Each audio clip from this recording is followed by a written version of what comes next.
If I could persuade you to believe what tonight I hope I will try to, your entire world will change. You hear the word God, the word Jehovah, the word Lord, the word Jesus, the word Christ, and you think of something other than yourself. One that is greater, one that you would worship. Tonight it is my purpose to show you that God and the eye of man are one. When you say I am, that is the God of Scripture. Confined as you are, you think, how could it be? God created the universe and sustains it. There I am, like a little worm, 3 score and 10 years, and then I vanish. And now let us turn to Scripture. We turn now to the 16th chapter of Matthew. And the question is asked of the disciples, the followers, those who have heard it. And he said to them, who do men say that the Son of Man is? And they reply, well, some say John the Baptist, come again. Others, Elijah. Others, Jeremiah, or one of the prophets. Then he said to them, but who do you say that I am? And the spokesman called Peter answered and said, thou art the Christ, the Son of the living God. He said to him, blessed art thou, Simon Barbados, for flesh and blood could not have told you, but my Father who is in heaven. Here he equates the Son of Man with the eye of man, not the organ that sees or through which you see, but your sense of awareness that I am this, when you are aware of being, your consciousness, your human imagination. So he equates the two. The Son of Man spoken in the Old Testament, brought forward into the New, is nothing more than the eye of man. And he calls it the Christ, and defines Christ as the Son of God. Now we find Christ being defined in the New Testament as the power of God and the wisdom of God.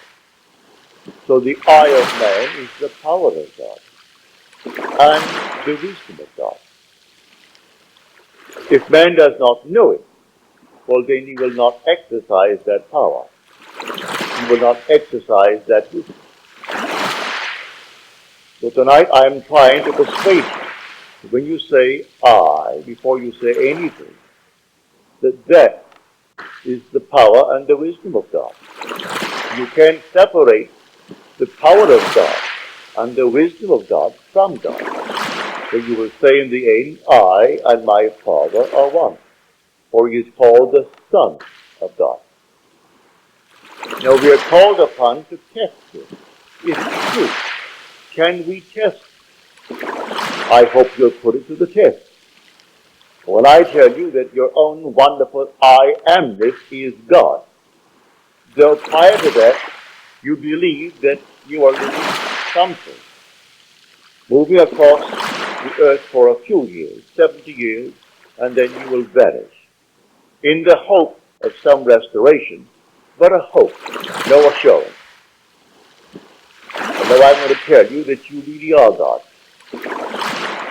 Your own wonderful consciousness, your human imagination, that is the God of Scripture. And there is no other God. Imprisoned as you are in these bodies of flesh, You did it for a purpose. Now let us see what it tells us about this Son of Man that is now equated with the I of man. No one has ever ascended into heaven but he who descended from heaven, the Son of Man. You'll read that in the 3rd chapter, the 13th verse of John. So here we find you are a pre-existent being. No one can ascend into heaven but he who descended from heaven, the Son of Man. Your ascension in the next verse, the 14th verse, is showing you how you ascend. As Moses lifted up the serpent in the wilderness, so must the Son of Man be lifted up. That's all imagery, and yet it is true. You descended into generation in a world of death, where everything begins, it waxes, it wanes, and then it disappears. But there's something in you, clothed in this garment that does die, that is pre-existent, and its home is heaven, which is harmony. You gave it up completely. You aren't pretending that you're a man. You descended into man. You became man. With all the weaknesses, all the limitations, all the restrictions of man, to experience this world of death and decay. There will come a moment in time that you will ascend from this restriction, taking with you the free that is yours because of this restriction. And you will ascend in the same manner that Moses lifted up the serpent in the wilderness. That was an adumbration. That was a foreshadowing. You will rise from the base of your spine, up your spine into your own skull, for heaven is within. And you will rise like a fiery serpent, without any loss of identity. The form you wear, I hesitate to describe it. I will tell you that your face is hidden, your hands are hidden, your voice is hidden, but do not ask me to describe the body that you wear. It's infinite power, infinite wisdom, and yet it is a form. You are that fiery being that descended, not because of anything that was wrong when you descended. The fall is not because of any mistake on our part. It's a predetermined plan to come down into the world of death and decay and overcome it. If coming down, wearing these garments, we knew who we were, pretending that we were men, we could not accomplish it, any more than an actor on the stage, pretending that he is Hamlet, can actually play that part. He has to actually assume it, but even then, it is still with a little something in his mind. He knows he is the great actor who tonight will go home to his lovely home. And he'll take off the garment, hang it up once more, and tomorrow he'll replay the play. You don't do that in this play of God. You don't take off the garment. You wear it for your peaceful intent, and if by strength, your fourscore, or merely even longer, or shorter. But the eye of man is the God of Scripture. Put it to the test.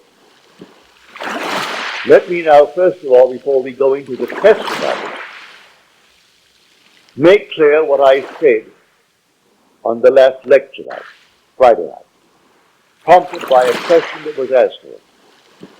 For I had said in the previous lecture that they are ranked in heaven as they are on earth, for this is only a copy. Everything here is a shadow. It's a copy of the eternal reality. And in the 12th chapter of 1 Corinthians, Paul describes the 10, although the 8, right. He does it many times, but he never changes the first two. The first is always the apostle. The second, the prophet. The third, the teachers, and then he goes on. Miracle workers, healers, helpers, administrators, and the speakers in tongues. But he never changes the first and second, the apostle and the prophet. You might think, because I told you I am sent, and the word sent means an apostle, that I am appropriating unto myself a certain first rank. But now, to put your heart at peace, I'm going to quote the 11th chapter of Romans. As of old, for there were always a remnant of old, and the remnant simply means the elect of God. You're not elected because you're born by accident into some ethnic group. It has nothing to do with that. A descendant of Abraham after the flesh is not necessarily the elect of God. You are chosen from any race, any nation, any religion. Well, how the choice is made, no one knows. It remains the Father's secret. But Paul qualifies it in this way. There is a remnant to this day, called by grace. And if by grace, then it is not on the basis of works. Otherwise, grace would no longer be grace. Therefore, no one who is called and sent can brag. If he brags, he is not the sent. Because it's all by grace. He didn't earn it. It's not by merit. It is simply a secret known only to the Father. So when we are called, incorporated into the body of infinite love, who is God, and then sent, let no one who is sent raise a finger to brag, to boast, for it is all by grace. Read it in the 11th chapter, the 5th and 6th verses of Paul's letter to the Romans. So now I have stated that. So do not think for one moment when I tell you I have been called and sent that in any way I am trying to act superior. For there is no intrinsic superiority to those who are called. Now he uses an analogy which I do not think adequate, but you can read it in the book itself. He uses the analogy of the human form, that not all are head, eyes, nose, teeth, and so on. But that is a weak analogy. Nevertheless, he uses that to show you the different parts in one body. But now to come back to make this a very practical matter. Believe me that when you say I, before you say I am John, I am Bill, I am this, I am that, I am the other, you are declaring yourself to be. And that sense of being is God. That's God. Now what are you going to put on? All things are possible to God. All. You could say now, as you're seated here, after first affirming that I am, you could then assume that I am, and you name exactly what you want to be. If you believe what I said about your own I amness, and remain faithful to what you have assumed, that assumption will harden into fact. When you pray in the true sense of the word, you do not pray to any external God. That was my command when I was sent down with the blue blood. Has nothing to do with the social structure of the world. It has only to do with church protocol, all external worship, all ceremonies, everything that leaves the individual outside of himself. To put a little cross on the wall, or the Morgan Darby, and then bow before it, and see it as something external, is not what Scripture teaches. Buried in the Old Testament, there is a pattern. So he said, taking the 12, we're going up to Jerusalem. And everything written about the Son of Man, which is the eye of man, will be accomplished. But they did not understand what he said. It was beyond their ability to grasp. He is going up, and only the one who has experienced Scripture, which means he has actually resurrected the pattern, playing the part that is the central part of Scripture. He resurrects the pattern, all within himself. He plays all the parts. He is the one who is born from above. He is the one who comes out of the grave, unassisted. He is the one whose 3 witnesses bear witness to his birth from above. He is the one they cannot see because he is now spirit, yet more real than all the flesh in the world. He is the one who actually sees his son, David. David calls him father, and he knows he is David's father. And David knows that he is his son. He is the one whose temple, the body, is split into from top to bottom. It is he now who ascends like a fiery serpent from the base of the spine up into the stars.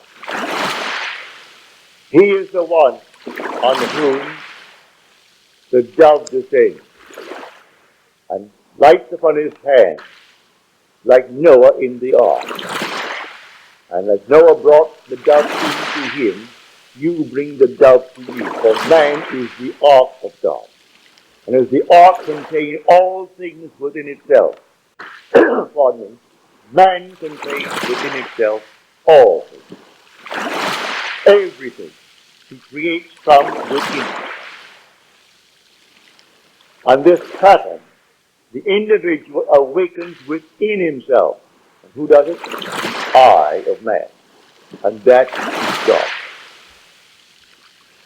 Now tonight you can test it, that you are called upon to test it.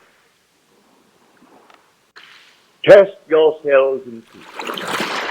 Do you not realize that Jesus Christ is in you? Unless, of course, you fail to meet the test. Examine yourselves to see whether you are holding to the faith.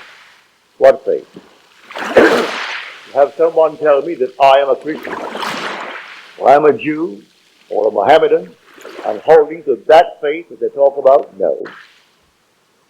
The faith that I'm talking about tonight, that your own wonderful I amness is God. Test it to see if you're holding to that faith. If you're holding to that faith, and all things are possible to God, you should be able to prove it in the testing. She's not here tonight. She promised she would write me a letter, having told me the story on Friday. But I know she finds it difficult to express herself in writing. She can paint and paint and paint and do all kinds of lovely things in painting, drawing. And when I say to her, please write it that I may tell it to my audience before I close. But I have no future plans after I close on the 29th. So I would like to share your experience with them, to encourage everyone in this world to do what you do. Well, the letter didn't come, I can see it, struggling over one page. And rubbing out a line because she didn't spell the words correctly, and going over the next one. But she can take a piece of canvas, a piece of paper, and do miracles with it. But because she is restricted in writing a letter, she didn't send the letter. But the essence is this. She is now a divorced girl with a little boy, handsome little fellow. Well, when you're living alone and you need money, you have a child to support, you have a home, all the things, the money isn't coming in, then you're up against it. So she said, I blew my top, as you're told in the Psalms to do. Pardon me. Then I apply this principle. I assumed that I had exactly what I need, plus and plus. Then I got a call from First National City Bank of New York City. That is the second largest bank in our country. Bank of America comes first, they are second, and Chase Manhattan is third. Giving me an order. He has no agent. This is an unsolicited statement. An order for $5,000, which he can execute and deliver within a month. Well, the First National City Bank of New York is not going to be hard-pressed to pay her immediately $5,000. If she called them and told them to pay it in advance, they would willingly pay in advance. And she said, I can execute that order in 1 month. But I want the details. I had hoped she would send me, as she promised last Friday, but knowing her restrictions concerning the use of words. You can use the brush, use the pen, and use the pencil, but she's limited in the use of words. Eventually, she will send it, but I had hoped to have it by tonight. So I can give you exactly what she did. But this is what I did. Having convinced myself through experience, I have come to the conclusion that because I am aware that I am, that is God. For if by him all things are made, and without him is not anything made that is made, and I start from scratch, only imagining a state, and then I boldly assume that it is real, that I am actually experiencing that state now. And then in the not distant future, that state crystallizes in my world. Well, then I have found God. I have found the source of the phenomena of life. My only concern then is to share it with others and tell them, for they're all one. We are one.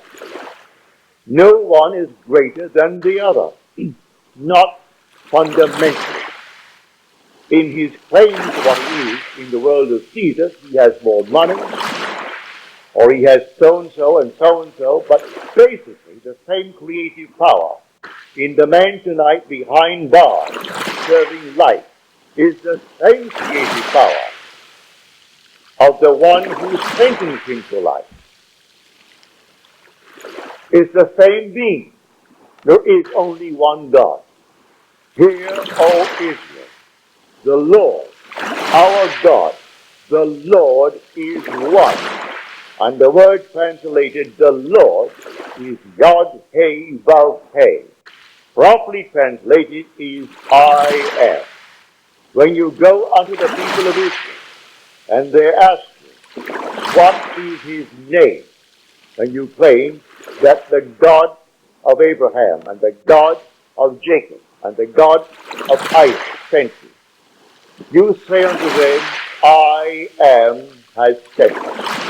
That's my name forever, and by this name I shall be known throughout all generations.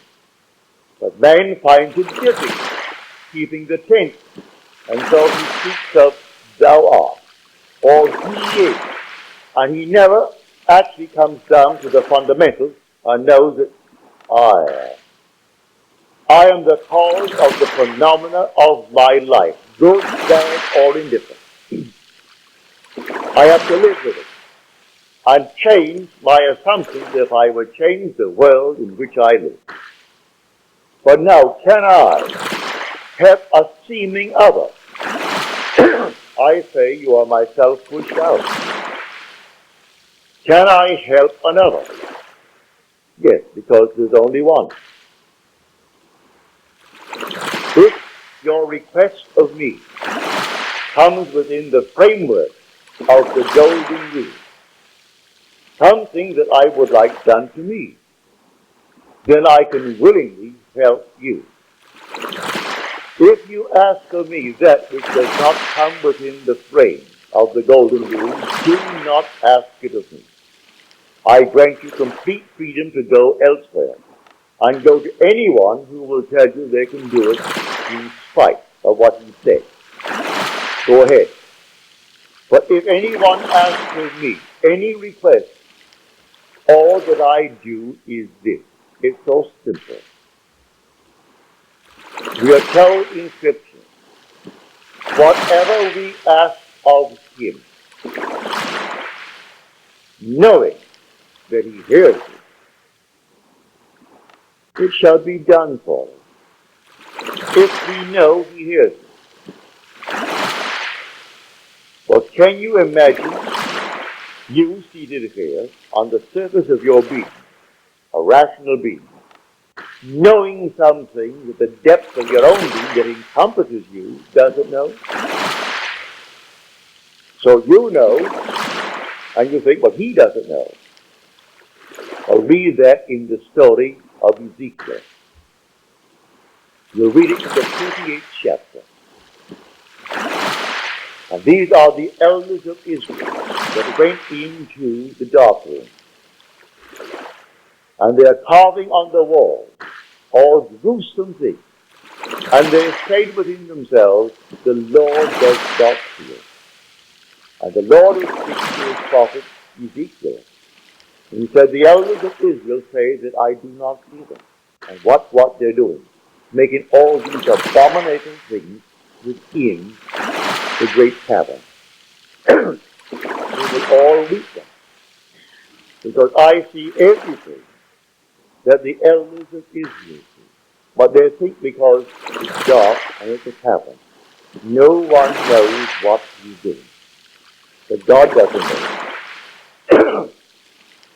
I have said time and again, there is no fiction in this world. You might have heard the story, and you read the story, concerning the seajacking of the Queen Elizabeth. You might have read the article in Time. But some girl at Hunter College wrote that story in detail. And she was so shy when it came to the point to be read, she could not read it. She's a shy, sweet lady with a gift of writing.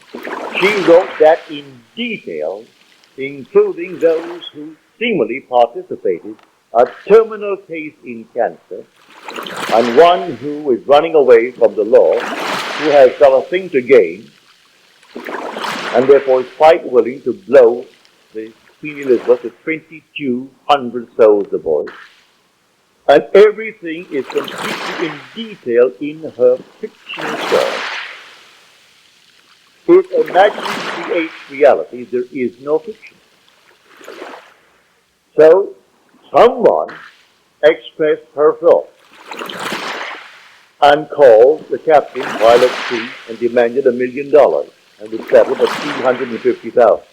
Well, it must have cost them, I should say, more than $1 million to stop that huge house in mid-Atlantic and then feed 2,200 people 4 times a day for the extra meals that they would have coming to them. Plus all the things that you put it all together, it would cost more than $1 million. And a little girl, possibly writing this for her PhD, or writing it for some reason. And she writes it in detail. They gave her name, so you can contact her.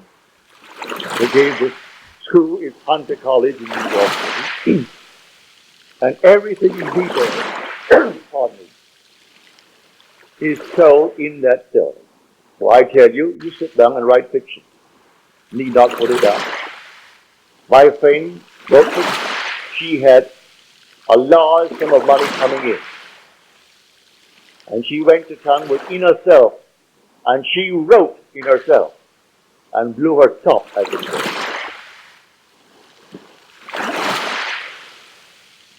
Thank you, Lord. Thank you. Didn't drink enough tonight.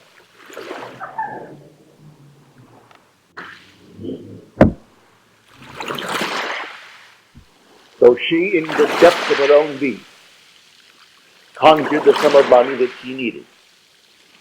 Beyond, always go beyond. So we are told in the psalm, be angry, but sin not. Commune with your own heart upon your bed, and be silent. Yes, blow your top, but do not let the sun go down upon your anger. Be silent as you commune with self. You don't commune with another, for the self of man is God. So be angry, but sin not. Commune with your own heart upon your bed. Start communing with another, and then you actually know exactly what you want. And in that state, fall asleep. And in a way that no one knows, and you, in your surface mind, you do not know, it will all come to pass. Everything in the world is created this way, but man does not know it. Who knows tonight who is spreading the winepress that is going to cause a change of mind in tomorrow's world? But when they do it, they are intent in the doing. If you are lukewarm, you're told in Scripture, I'll spew you out. Would that you are either hot or cold, but because that you are lukewarm, I will spew you out. You can't do anything if you're lukewarm. You must be intense about it. You want to be rich? All right, can be rich. You want to be known? You can be known. No matter what you want, but you must be intense about it.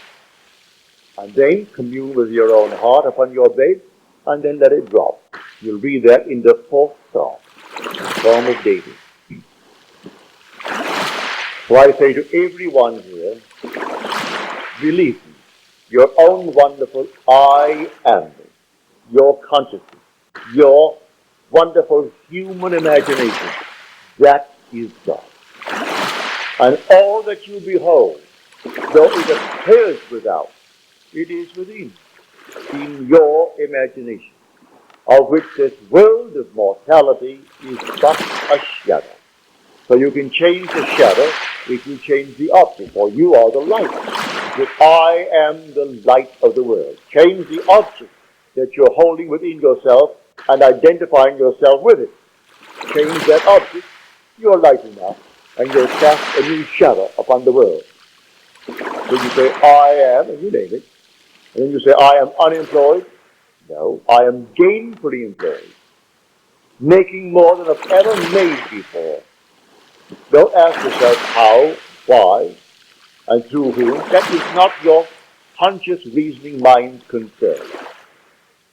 If you take the intellectual background, the educational background of those who are making top money in the theatrical world, I doubt that they could pass any college examination.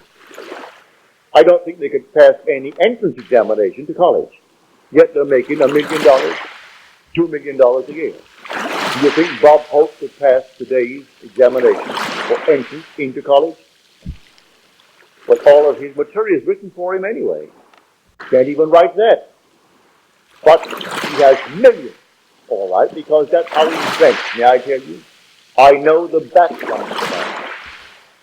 A friend of mine who is now gone from this world played in vaudeville with him. And he would borrow from my friend every week a sum of money because he had to go to that post office and buy a postal money order and send to his bank. He borrowed money that was interest-free because he was sending him money that was not interest-free. He had to send a certain sum of money every week, and he would send it into his account. And borrow from my friend Harry Webb, who had a band, and they played together. Not in the same act. Harry had his own act. He has a small band. And Harry was the outgoing personality who didn't care about money, and so he wanted money. Hope wanted money. He would loan him the money. He always paid it back the next week and borrowed it again because he had to have so much in that bank every week. And when they would go into a restaurant and food was left over, like bread and butter, who took it all home? Bob Hope.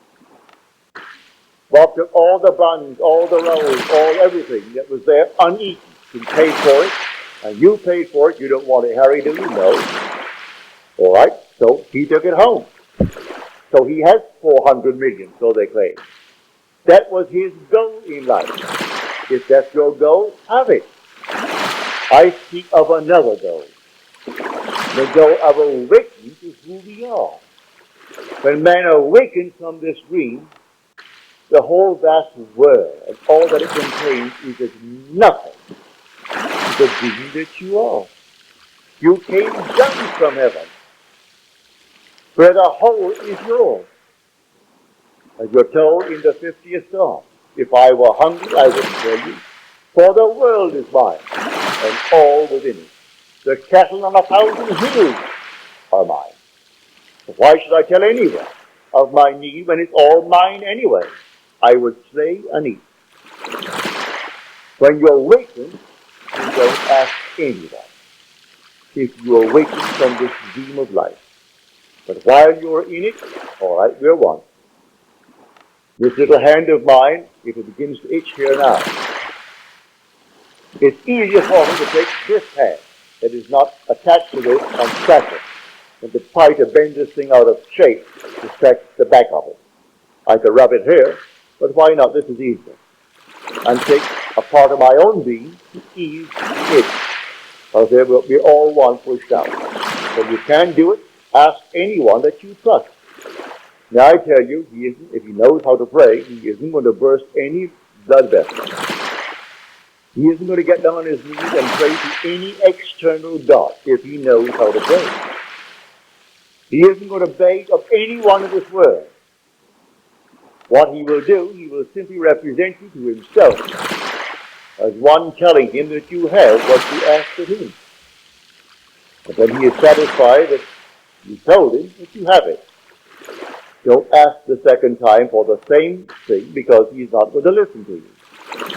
He heard it, he is still hearing it, and he will continue to hear it until that which he has heard is perfectly externalized. So don't think you need several treatments. That's a lot of nonsense. Treatment for what? It either is or it isn't. So when they start getting you on the hook and say, now I think you'll need more treatment, you need more treatment. She or he or the crowd, they do not know what they are doing. When you pray, go within and close the door of the senses. Deny all that seems so obvious. And your Father who is within will reward you openly. But commune with self, for you and the Father are one. So you commune with self. And what did he tell you? Exactly what was asked of you. He heard it, and he has all the ways and means that you on the surface of your being know not of. He will do it. You can ask anything of one if it comes within the framework of his code of ethics.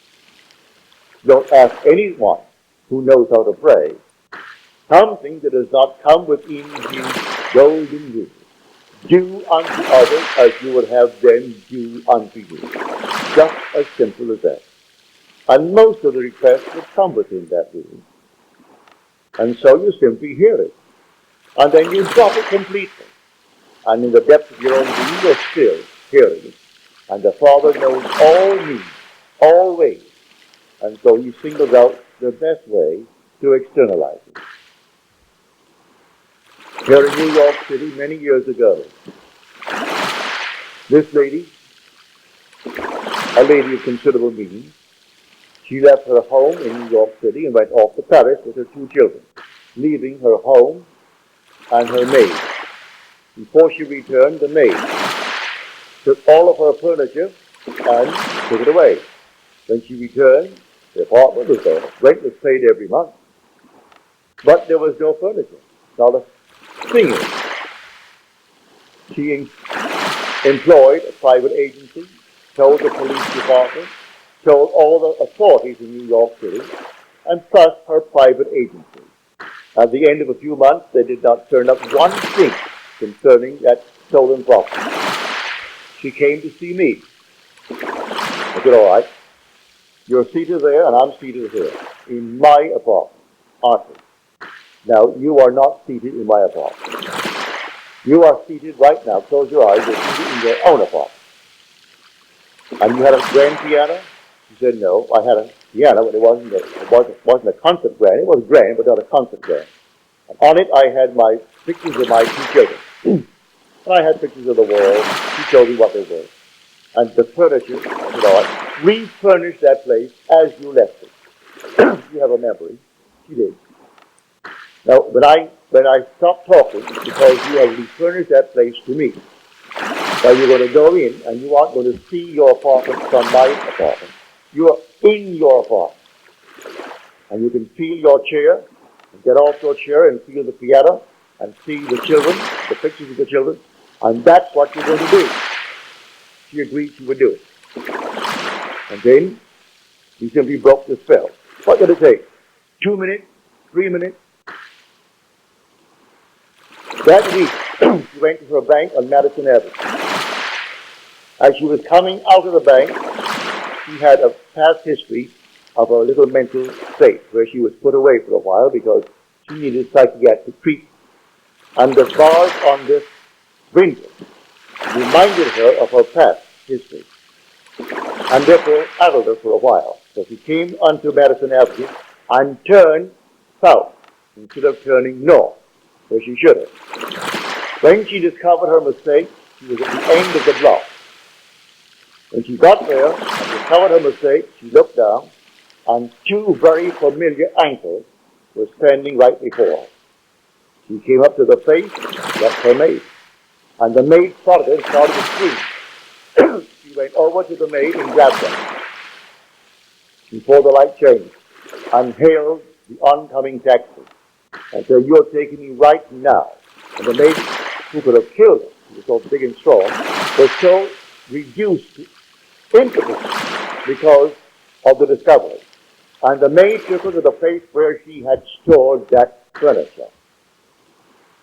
I'm not bringing action against you. I want my furniture. And she got it back into her own apartment within the week. A seeming mistake was the way the Father laid her. All I ask is to go to the end. If I go to the end and give thanks to the end, and for the end, it's done. Now let the one in the depths of my own being devise the best means to take me to that end. The end is where I start. The end is my beginning. And that is a story that I know from personal experience.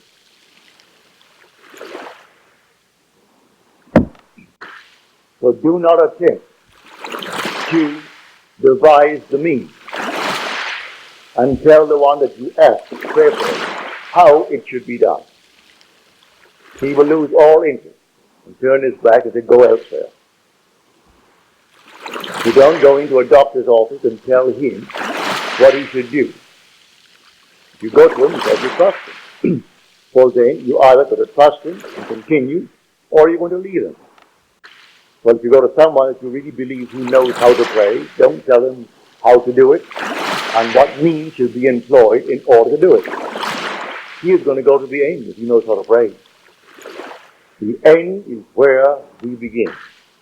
In my end is my beginning. And we're always ahead of our evidence. So I go to the end.